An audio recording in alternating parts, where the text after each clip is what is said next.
Assalamualaikum warahmatullahi wabarakatuh.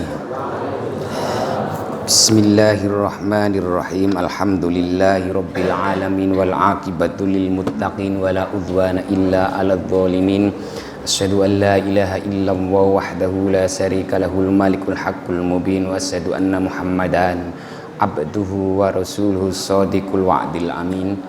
Allahumma sholli wa sallim ala sayyidina Muhammadin wa ala alihi wa ashabihi ajmain, amma ba'd.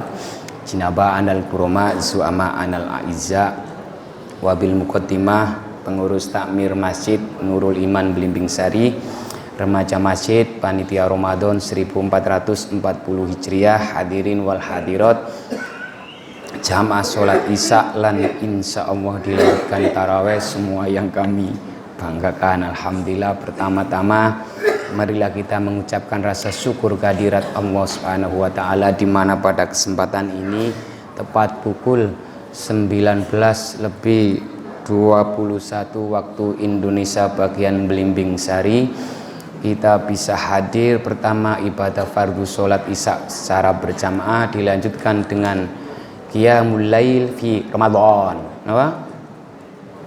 Aslinya itu bukan tarawih tapi qiyamul lail fi Ramadan. Beribadah di tengah malam di bulan Ramadan. Memang ulama Indonesia itu kreasinya itu cerdas. Kenapa dinamakan tarawih? Karena rawaha yurawwihu tarwihan, nyantai-nyantai, lihai. Jadi habis 4 rakaat baca doa terus minum-minum kolak itu enggak apa-apa. Nggih, wong rawaha niku nyantai-nyantai, rawaha yurawwihu tarwihan. Ada pertanyaan? Iya, terima kasih, tidak ada pertanyaan karena waktunya terburu-buru. Bahwa nanti itu sebenarnya salah satu harus ada yang dibuka sedikit, kira-kira seluas 1 orang. Gordennya itu loh. Nggih, yang tengah-tengah salah satu perwakilan harus kelihatan, nggak boleh tertutup semua. Meskipun ada speaker harus kelihatan salah satu orang. Nanti nek tertutup rapat jamaah di sana boleh nanti. Nanti paham nggih? Jadi harus walau kana biwasilatil makmum, meskipun dengan lantaran makmum yang ada di depannya enggak apa-apa. Jadi salah satu yang putri itu loh mangke dibuka sebesar orangnya gini. Serit, lihat satu. Harus ada yang tahu. Ngoten nggih. Enggak bakal lah anu Pak nanti mengganggu Pak aurat napa biayaan salat iku. Kan ngoten nggih. Memang syaratnya harus gitu. Makanya kenapa lantai pertama tetap nggak boleh, lantai kedua nggak boleh mengandalkan LCD, ngoten nggih. Makanya lantai yang kedua ada apanya? Lobangnya nggak boleh. Sekarang kan ngeyel ditutup, ngandalkan LCD. Nek listrik mati nggih bubar. Imam sudah ruku sana malah piye iki ceritane? Tetap kalah, tetap menang fikihnya, ngoten nggih, dibuka sedih, ngoten nggih. Oke, ada pertanyaan? Oke, nggih. Jadi saya melanjutkan yang dulu kultum masalah ibadah mahdho ghairu mahdho dan melanjutkan tadi yang buka puasa. Lah ini kok sudah 7:30 kurang 5. Enggak apa-apa. Sampai jam berapa biasanya? Ngoten nggih, jam 10. Nggih, jadi ibadah dalam klasifikasiannya diklasifikasikan menjadi 2. Konsentrasi niki. Ada ibadah mahdho muqayyadah. Mahdho niku murni, muqayyadah itu terikat oleh ruang gerak dan waktu. Patok bangkrong nggak boleh dirubah. Salat nggak boleh dirubah. Puasa niki yang murninya. Lah habis salat, zikir itu sudah bukan ibadah mahdho, itu nanti masuk mutlaqo ghairu muqayyadah. Salat, poso, zakat aja sudah berubah kan? Dulu zaman Rasulullah ada zakat ayam? Tidak ada, karena batas minimal harta terkecil di Arab itu adalah kambing. Nonton bahasa Arabnya the mendo, mendo, honam, mendo, ngoten nggih. Jadi ayam itu harus dizakati. Kalau wafil arba'ina satan satun, 40 kambing 1 kambing, dikalikan aja 200 ayam 1 ayam. Makanya ayamnya kena flu burung gara-gara nesu, nggak dizakati. Wong zakat itu kan artinya menyucikan, membersihkan. Jadi haji aja sudah berubah kok. Dulu ada zaman Rasulullah tawaf pakai tingkat. Padahal itu rukun Islam, ibadah mahdhu murni. Tata ruangnya nggak boleh dirubah. Sudah banyak dirubah. Yang keloro nggih. Kedua, ibadah mutlaqah. Apa? Ghairu muqayyadah. Yang sering kita dengar ghairu mahdhu, ibadah yang tidak murni, ibadah murni ansik, tapi didukung oleh ruang gerak dan waktu kreasi dari kita. Artinya apa?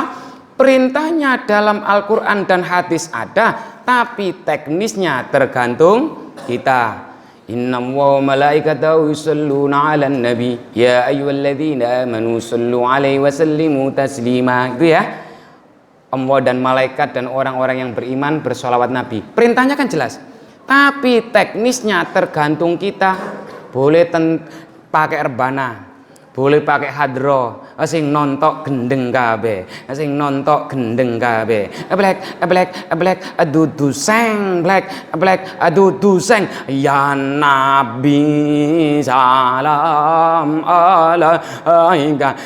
Ndung sing nontok gendeng kabeh. Kadang-kadang sing nutuk ya gendeng, sing nutuk enggak apa-apa. Wong itu bukan ibadah mahdhu tapi mutlaqah ghairu muqayyadah. Perintahnya jelas tapi teknisnya tergantung kita. Makanya zikir habis sholat itu bukan mahdhu. Yang mahdhu niku Allahu Akbar sampai salam. Setelah salam selesai itu sudah bukan ibadah mahdhu tapi ibadah ghairu mahdhu. Pertunyu. Itu kan baru preambul. Ada kok ibadah mahdhu tapi ide kreatif dari sahabat. Rasulullah nggak marah, nggak bilang bid'ah. Rasulullah malah kesemsem terus mengikuti. Oke. Bab mayakulu fi raf'i roksihi, tentang apa yang harus diucapkan ketika menjenggelekkan kepala. Paham menjenggelekkan ini? Menjenggelekkan itu bangkit dari ruku'ai i'tidali. Ketika i'tidal kan artinya lurus. I'dil lurus kembali seperti semula. Nggih. Apa bacaan jenengan biasanya? Rabbana lakal hamdu mil'us samawati wa mil'ul ardi wa mil'u ma sita. Niku standar. Insya Allah kita bacanya gitu. Bacanya itu sunnah lho nggih. Rabbana lakal hamdu tok nggih sah. Nggih. Nggih sah tapi nggak pakai tok nggih. Makanya subhana rabbiyal azimi subhana rabbiyal a'la itu nggak harus peng 3. Kebanyakan orang sampai menghindar dari gerakan imam gara-gara dikira 3. Wong 1 aja boleh, subhanallah tok niku lho boleh. Nggih, tapi nggih tetep nggak pakai tok ngoten nggih. Ada 4 perawi. Yang pertama diriwayatkan dari Sahih Bukhari Muslim. An Abi Hurairah radhiyallahu anhu qol, kana Rasulullah sallallahu alaihi wasallam, bahwa baginda Rasulullah Muhammad sallam, sami Allahu liman hamidah. Ngoten nggih. Nek di Mekah kan pakai mubaligh. Rabbana wa lakal hamd. Akhirnya ditiru di Indonesia. Jamaah mik loro. Kula nggih pernah risik. Nggih, yang dulu 2 pakai ya Allah liman rabbana wa lakal hamd. Balik. Ngoten nggih. Sami Allahu liman hamidah khina yarfa'u minar ruku, ketika Rasulullah mengangkat kepalanya, jenggelekkan, rafa'an iku menjenggelek. Summa yaqulu wa huwa qaimun, lalu kemudian Rasulullah ngendika dalam kondisi masih berdiri, Rabbana lakal hamdu. Boleh. Makanya kalau sholat tarawih kenapa ada yang cepat? Ya karena yang pokok-pokok aja. Sami Allahu liman hamidah Rabbana lakal hamdu. Jadi imamnya yang wajib, yang diharuskan bilang Rabbana lakal hamdu, makmumnya tidak harus. Nggih. Tapi nek sholat sendirian tetap sami Allahu liman hamidah, ngoten bedanya ngoten tok. Tapi mboten sampai membatalkan niku. Pun versi yang pertama. Oke, yang kedua. Terburu-buru niki soalnya saya jam 8 harus sudah di Jakarta. Karena Maulid nuzulil Quran. An Abi Sa'id Al-Khudri. Teman-teman ada yang hafal hadis dari Abi Sa'id Al-Khudri? Abi Sa'id Khudri niki terkenalnya man ro'a minkum mungkaron. Barang siapa yang melihat kemungkaran, lihat dengan, maka rubalah dengan tangan. Nggak bisa dengan tangan, dengan lisan. Nggak bisa dengan lisan, dengan hati. Wa dzalika adaful iman. Yang demikian itu yang terlemah. Dari tiga ini yang terlemah siapa berarti? Selama ini terjemahkan apa? Hati. Salah niku. Justru dakwah yang paling lemah bukan hati, tapi dengan kekerasan. Alasannya, di situ ada isim isyarah, wa dzalika yadullu alal bait.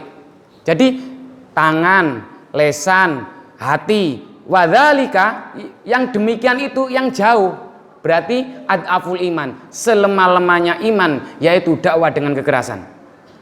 Sing mboten percaya, Rasulullah diuncali kotoran unta, bales enggak, tadi banyak. Kita nggak ke situ, habis nanti sini. Jadi dari Sa'id Al-Khudri. Ini Sahih Muslim. Nggih. Niki nek dibaca imam, yakin banyak yang kapok nggak ikut jamaah. Suwe, nggih. Ngeten. Kana anna Rasulullah sallallahu alaihi wasallam kana idza rafa ra'sahu, ketika Rasulullah menjenggelekkan, mengangkat kepalanya minar ruku, dari ruku, qala, siap-siap dawa niki. Sami Allahu liman hamidah. Allahumma rabbana lakal hamdu mil'us samawati wa mil'ul ardi wa mil'u ma syi'ta min syai'in ba'du ahlas sana'i wal majdi ahaqqu ma qalal abdu wa kulluna laka abdun. Allahumma la mani'a lima a'taita wala mu'tiya lima mana'ta wala yanfa'u dzal jaddi minkal jadd. Kira-kira jenengan pensiun dari jamaah mboten? Semua lemah suwene. Nggih. Suwe. Mpun nggih. Jadi semuanya boleh dibaca, tapi kita harus tahu situasi, kondisi, toleransi, pandangan dan jangkauan. Disingkat sikon dan tol panjang, pakai dan. Situasi, kondisi, toleransi, pandangan dan jangkauan. Disingkat sikon underscore seret tol panjang. Kalau nggak pakai underscore nggak enak nih bacanya. Oke, ini yang kedua. Yang ketiga, riwayat Muslim dan Bukhari dari Ibnu Abbas. Ini yang sering kita baca. Rabbana, ngenten. Min riwayatin Ibnu Abbas anhuma, Rabbana lakal hamdu mil'us samawati wa mil'ul ardi wa mil'u ma syi'ta min syai'in ba'du. Kalau yang pertama tadi apa? Rabbana lakal hamdu, itu khusus sing sariawan. Nggih. Rabbana lakal hamdu. Nah iki ratu. Tapi ada doa ide dari sahabat ini, kaiwetnya yang terakhir ini, konsentrasi, nggak boleh bernafas. Nggih. Wa ruwaina fi sahihil Bukhari wa Muslim an Rifa'at bin Rafi Az-Zarqi radhiyallahu anhu qol, kunna suatu saat yauman, pada suatu hari kami, nusolli kami, wara'an nabi, kami sholat di belakang baginda Rasulullah Muhammad sallallahu. Falamma rafa'a ra'sahu, akhirnya setelah Rasulullah mengangkat kepalanya minar rokaati, dari rokaat, wa alam, saya tidak tahu apa ini rokaat pertama, kedua, ketiga, saya tidak tahu. Pokoknya bangkit dari ruku. Ngaten. Rasulullah qala ngendika, sami Allahu liman hamidah. Setelah Rasulullah ngendika, berkata sami Allahu liman hamidah, faqala, saya nggak ada yang ngurangi. Nggih. Faqala rajulun wara'ahu, laki-laki di belakang Rasulullah, yaitu alias makmum, ngendikan Rabbana walakal hamdu hamdan katsiran thayyiban mubarakan fihi. Ngoten. Jadi salat niku bisa ngerekam, nggih. Buktinya Rasulullah bisa mendengar, dan Rasulullah pernah memendekkan bacaan rakaatnya salat karena di belakang ada anak kecil sedang menangis. Dane yo ibuke dipersingkat sholatnya. Di sholat khusyuk, yang pernah ikut praktek sholat khusyuk, jangan dibalik mentang-mentang sudah pernah praktek sholat khusyuk. Allahu Akbar, nggak ngerti, ono kebakaran barang nggak ngerti. Mau tenang sal yo, lebih baik dibatalkan terus mengamankan diri, mentang khusyuk mbak. Lih, kebakaran. Nah ya mboten dereng makome kita itu kok. Ya gansang kan. Ngoten nggih. Dadi khusyuk niku bisa. Itu juga alasan jangan sampai ada Pak Ustadz bilang kandirin wal kandirot. Ibu-ibu dilarang sholat ke masjid karena fitnah. Teori mafhum mukhalafah. Andaikan zaman Rasulullah wanita dilarang masuk ke masjid jamaah, kenapa di dalam masjid ada suara tangisan bayi kala Rasulullah sedang imami? Berarti kan nggak apa-apa. Di kota-kota itu dilarang ibu-ibu ngeten iki. Nah nek masjid kalau nggak ada ibu-ibu kan sepi nggih. Rumah aja kalau nggak ada ibu-ibu juga sepi. Anda nih kok ngoten nggih. Oke, Rasulullah setelah sami Allahu liman hamidah di belakang Rabbana lakal hamdu hamdan katsiran thayyiban mubarakan fi. Jangan pernah mendengar doa niki mau? Dereng toh? Enggak, karena selama ini yang kita pakai kan dari Rasulullah. Ini ide sahabat. Oke, falamman sorofa. Setelah Rasulullah berpaling dari sholatnya alias salam, manil mutakallim anifan. Sapa sing maca aneh-aneh sing enggak tak ajari mau? Sapa? Wedi kan, takut. Sapa? Sing maca-maca Rabbana lakal hamdu hamdan katsiran thayyiban mubarakan fi. Sapa sing aneh-aneh maca sing enggak tak ajari mau? Rungokkan, nggih, rungokkan. Ra'aitu bid'atan wa salasin. Saya melihat seketika itu ada 30 malaikat yabtadiruna, rebutan. Ayyuhum yaktubu awwalu, rebutan nggawa pahala sing ning mburiku mau sapa sing maca doa aneh-aneh mau. Rebutan nggawa pahalamu, bukan nggawa bacaan pahalaku. Setelah gitu, ana ya Rasulullah, saya Rasul. Mau meneng wae. Saiki wis tak kasih kelebihannya langsung. Rasulullah ternyata enggak bilang bid'ah. Padahal sholat itu adalah ibadah mahdhah muqayyadah. Apalagi yang bukan ibadah mahdhah tergantung kreasi kita. Rasulullah itu malah bagus bacaanmu. Tekon dia mau kok iso ngono buat doa sendiri. Makanya dihafalkan. Monggo. Bismillahirrahmanirrahim. Monggo. Allahumma barik lana. Keliru. Rabbana lakal hamdu. Monggo. Hamdan katsiran thayyiban mubarakan fihi. Kula ngapalke niku sejak di MTS dulu, Magister Teknik Sipil, setelah ngerti kelebihannya. Insya Allah semuanya nggih rada-rada apal semua, tapi lengganan kula niki Rabbana lakal hamdu hamdan katsiran thayyiban mubarakan fihi. Tapi nek tarawih Rabbana lakal hamdu Allahu akbar. Ngoten niku nggih. Jadi itulah ibu-ibu, ternyata ibadah ghairu mahdhah Bapak bisa di kreasi ghairu mahdhah loh, kreasi dari kita ndak apa-apa. Dan Rasulullah jangankan ibadah ghairu mahdhah, ibadah yang murni aja dikreasi dari sahabat aja Rasulullah ndak marah. Itulah hebatnya Rasulullah. Nek sekarang kan enggak bid'ah, haram enggak. Tapi boleh, ngoten nggih? Nah, tadi nek dereng apal mangke nyampe rumah kula ketik gede, terus kula kirim nang Pak Takmirnya, ben tambah sibuk Pak Takmirnya nggih. Engko ben di print terus di fotokopi, foto teh ngoten. Niku harus dihafalkan. Sekali lagi, habis ini ditutup. Rabbana lakal hamdu. Hamdan katsiran. Thayyiban. Mubarakan fihi. Ngalahkan 3 doa yang panjang-panjang tadi. Ngoten nggih? Kami kira cukup titik edang ibu-ibu. Saya titik edang itu sedikit-sedikit lah dibagi. Saya jam 8 jiwa dan raga saya harus sudah di Mantri Joron, agak kesewon ngriko dekat Ring Road. Ya jagani lah kirangan kapan niki kula trawehnya. Ngoten nggih, enggak diampuni nggih, dimaafkan nggih. Dimaafkan tidak bisa ikut tarawih. Ngoten nggih. Ada pertanyaan? Ya, terima kasih. Tidak ada pertanyaan. Mudah-mudahan ada manfaatnya. Yusarin ten buka cendela cukup semanten atur. Wassalamualaikum warahmatullahi wabarakatuh. Jangan lupa tombol subscribe, like, lalu kemudian share ke teman-teman atau saudara-saudara atau jamaah-jamaah yang lain yang membutuhkan.